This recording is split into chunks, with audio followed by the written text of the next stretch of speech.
جرګې خپرونه ته په خیر څوک د کوم ځای نه مهرباني کوئ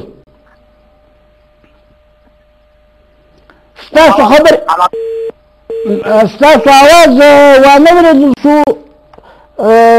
اواز هم وانه اورېدل شو له بعده مرغه نو اوس دا لکه ما تاسو ته وویلې چې دلته هم چې کوم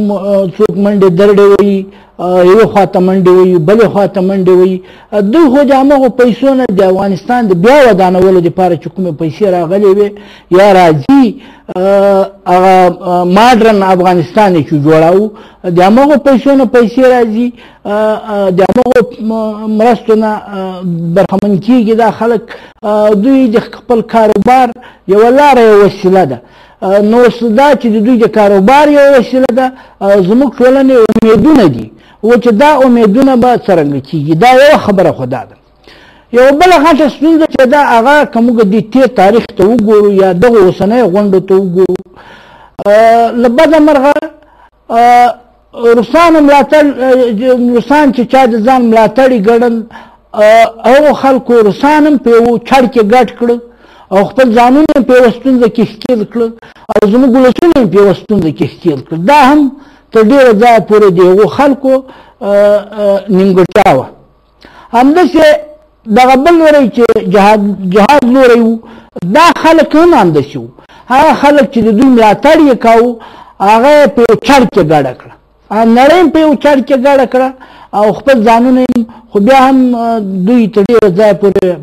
په خپله سټه بریالي واته او زموږ ولسونه په دغه لمبو کې وسوځېدل بیا هم ګورو یوه اړیکه جرګې خپرونه ته په خیر څوک د کوم ځای نه مهرباني کوئ سلام علیکم زه محمد الله یم د ایران اته ساعته مسله یم هر کله مهرباني کوئ محمد الله خانه له بده مرغه ستاسو اړیکه غوڅه شوه زه خواشینه یم چې تاسو د دومره لرې ځای اړیکه ونیسئ او بیا ستاسو خبرې ونه شي خو بیا هم تاسو هلې ځلې وکړئ کېدای شي ستاسو په دې بریالي شئ چې څه ویل غواړئ هغه له خپلو خلکو سره ګډ کړئ نو درنو لیدونکو هغوی هم داسې وکړه وروسته بیا چې دغه نور پیدا شو دا د دیموکراسۍ پتنګان چې پیدا شو دغه هم همداسې ستونزو سره مخ شو او نړیوال هم له ستونزو سره مخ کړه هغوی هم دغه نړۍ په چړ کې ګډه کړه هم یې د افغانستان خلک په چړ کې ګډ کړه او هم یې خپل ځانونه دا چې یو خوا خو د پیسو پیدا کول دي د پیسو پیدا کول زه نه وایم چې چا ډېره پیدا کړې لږې پیدا کړي دي دا هغوی پورې موږ د خپلو ولسونو په ستونزو باندې خبرې کوو چې زموږ ولسونو ته ستونزې کمې نه شوې ستونزې ورته زیاتې شوې ولې داسې وشو په دې باندې خبرې کوو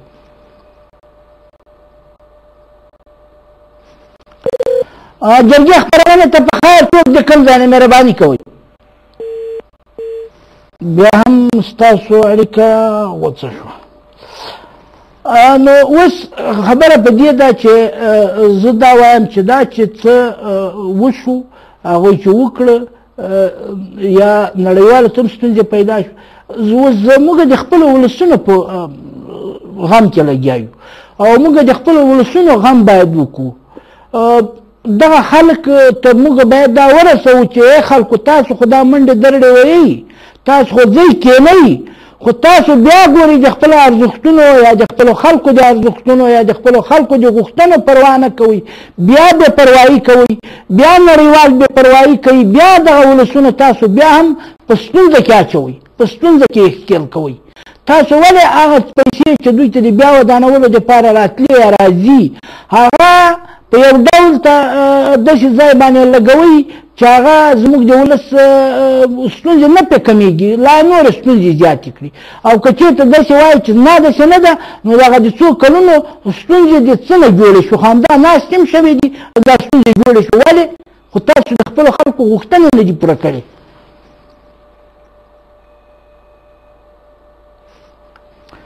جرګې خپرونې ته په خیر څوک د کوم ځای نه مهرباني کوئ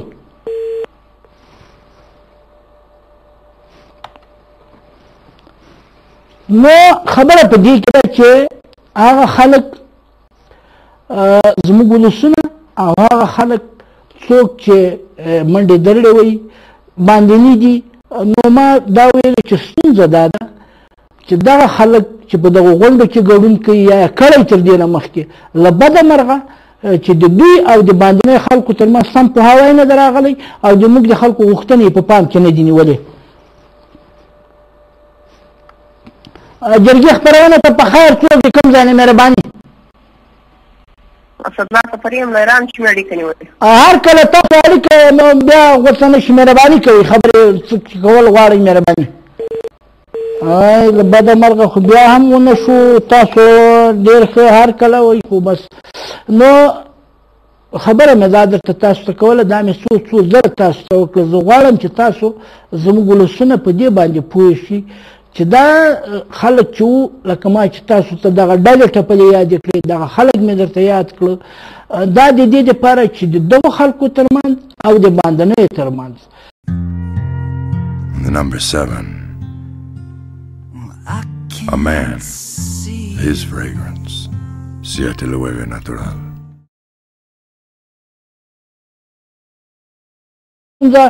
که په دغه خوا باندې کېنو زموږ د خلکو دپاره ګټوره کېدای شي ستاسو دپاره هم ګټوره کېدای شي او که چېرته دا نیمګړتیاوې ولري نو بیا زموږ ستاسو دغه ټولې ناستې چې دي دا بې ګټې تمامېږي. دا که چېرته په دغو غونډو کې دا خبره وشي یا زموږ ولسونه دې ته ویښ شي یا زموږ خلک دا په پام کې ونیسي یا د غونډو هغه ګډون کوونکي استازي چېرته دا په پام کې ونیسي نو زه دا امید کوم چې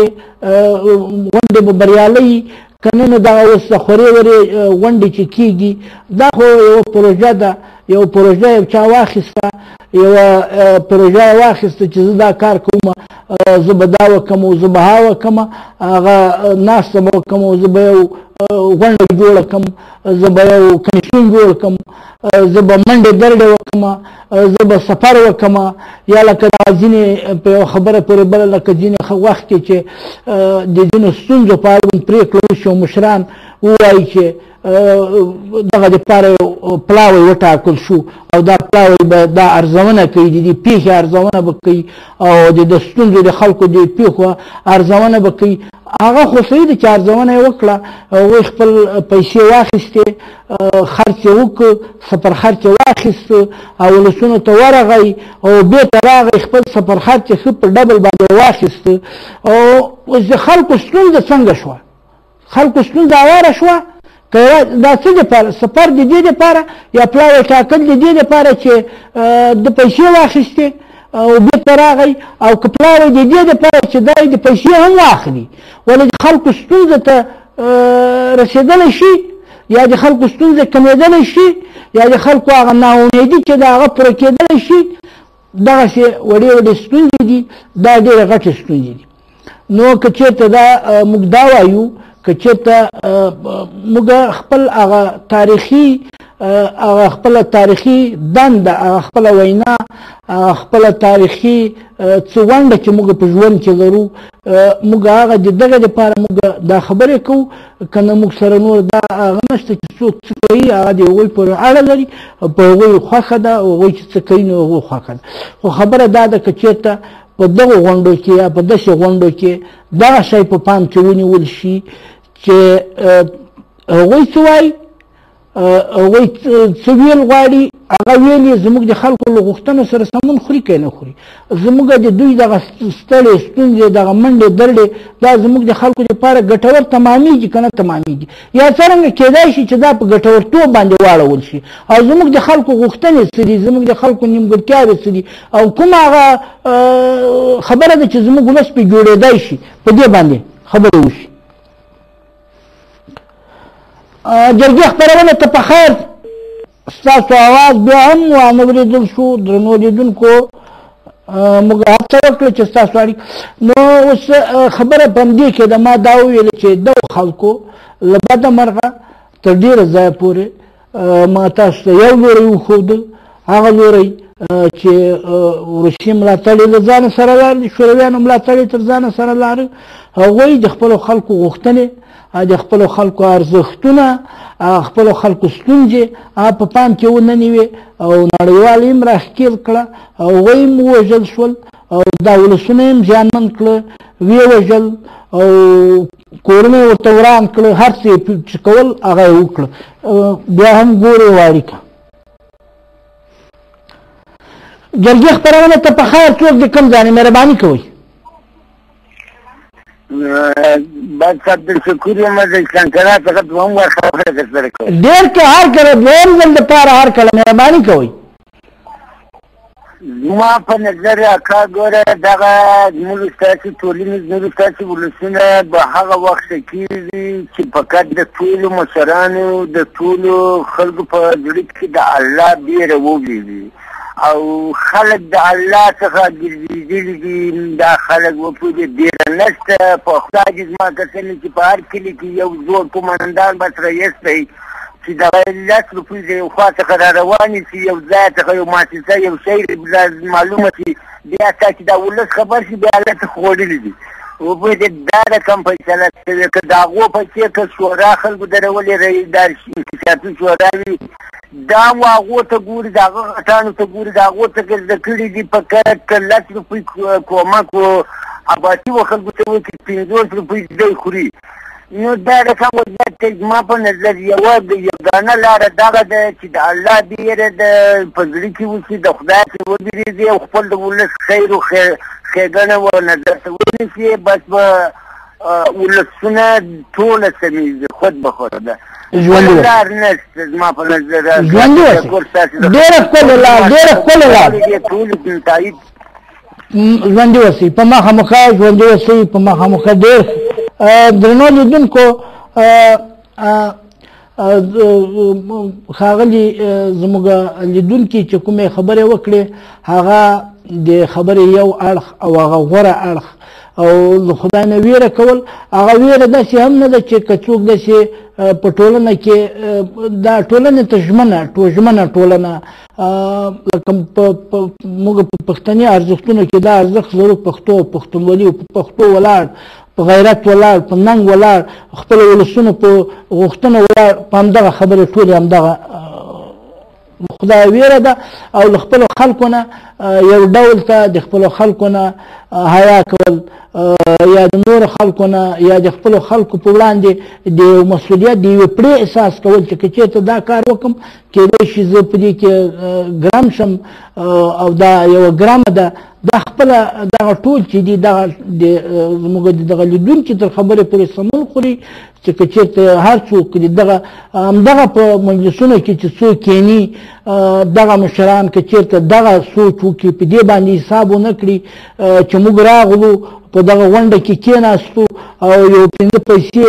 راته وویشل شوې، د سفر اسانتیاوې راته راکړل شوې او بس. نو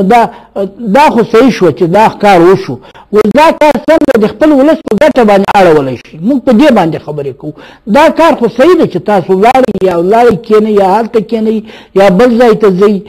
ستاسو دغه کار د خپل ولس دپاره څومره د خپل ولس درد پرې دوا کولی شئ.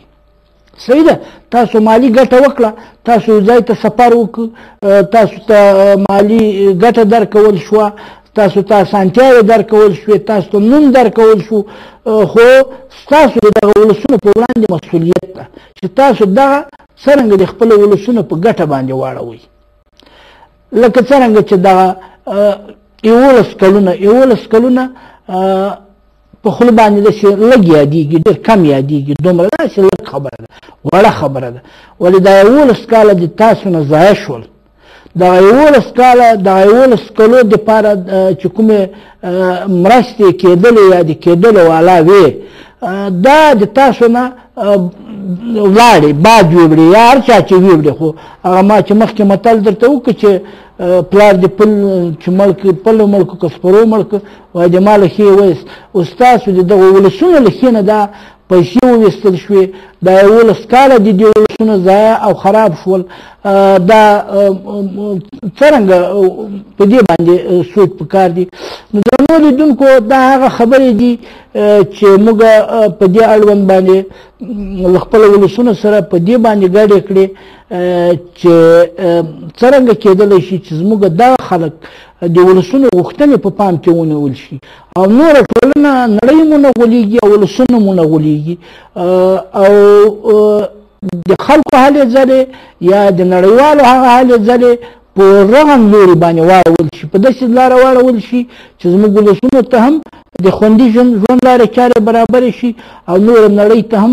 د خوندي ژوند لارې چارې برابرې شي. په دې هیله چې زموږ ټول عمر ټول ژوند همداسې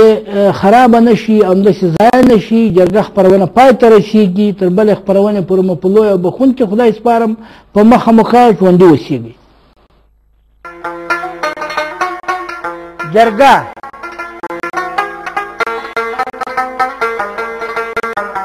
په دغه خپرونه کې به نرخونه څه دي،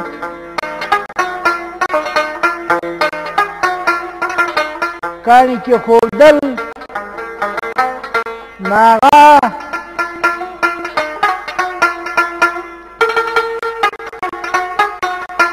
بندر او داسې نور پښتني ارزښتونه وپېژنئ.